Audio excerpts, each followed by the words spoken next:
In today's video, I'm going to teach you how to access the crypto migration options from your SoFi account and link an external wallet. To get started, open your web browser and go to sofi.com. Once the page loads, sign in to your central portal page using your account credentials. Make sure you're on the main dashboard before moving forward, since this is where you'll be able to access the investing area connected to your account. If you're using a shared or public device, it's also a good idea to confirm you're in a secure session before entering any login information. After you're logged in, look through your layout for the Invest link. This is the section that brings together SoFi's investment-related tools and services. Click on Invest to continue. Depending on how your account is set up, the page may take a moment to load, so just wait for the next screen to fully appear before selecting anything else. Once you're inside the investing area, pay close attention to any message or notice on the screen regarding crypto services. SoFi formally migrated active crypto options to external partners such as blockchain.com.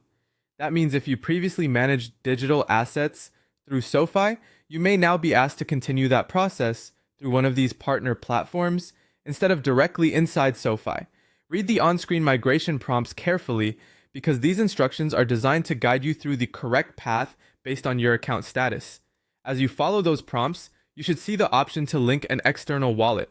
When that appears, click Link External Wallet to securely finish migrating or managing your digital positions through the partner network. This step is important because it connects your wallet access to the external provider handling the crypto side of the service.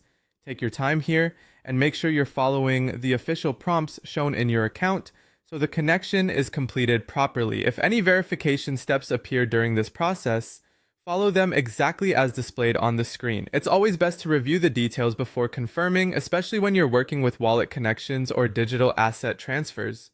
Once everything is complete, your crypto management experience should be routed through the external partner environment associated with your SoFi account. That's it. You've now learned how to sign in to SoFi, open the Invest section, review the crypto migration notice,